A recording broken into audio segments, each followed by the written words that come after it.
Hello everyone. So in the last short, I read that incredibly interesting description of Tchaikovsky's of Brahms's status in Germany, where he had a cult-like status among his own supporters, was extremely unpopular with the progressive wing of German Romanticism, i.e. the Wagnerian side. So German Romanticism was, as we've talked about in the past, extremely polarized. You either were a Brahmsian or you were a Wagnerian, and you couldn't be both. Not till Arnold Schoenberg, in other words, not until after the death of both composers could you sort of bridge that gulf.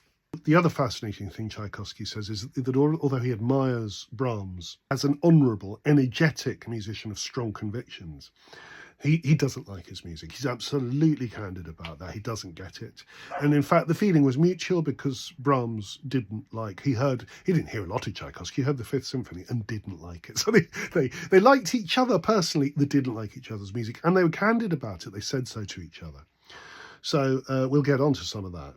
So moving on to the next bit of Tchaikovsky's fascinating diary account. He's pointed out that Brahms is popular in Britain, where Joachim has been a sort of advocate for him, but he's not at all popular in Russia. And Tchaikovsky explains further, there's something dry, cold, vague, and nebulous in the music of this master, which is repellent to Russian hearts. Intriguing. Let's read on. From our Russian point of view, Brahms does not possess melodic invention. His musical ideas never speak to the point. Hardly have we heard an allusion to some tangible melodic phrase than it disappears in a whirlpool of almost unmeaning harmonic progressions and modulations, as though the composer's special aim was to be incomprehensible and obscure. Thus he excites and irritates our musical perceptions, as it were, yet is unwilling to satisfy their demands. He seems ashamed, to put it plainly, to speak clearly and reach the heart. Fascinating comment. Hearing his music, we ask ourselves, is Brahms deep, or does he only desire to have the semblance of depth in order to mask the poverty of his imagination? This question is never satisfactorily answered.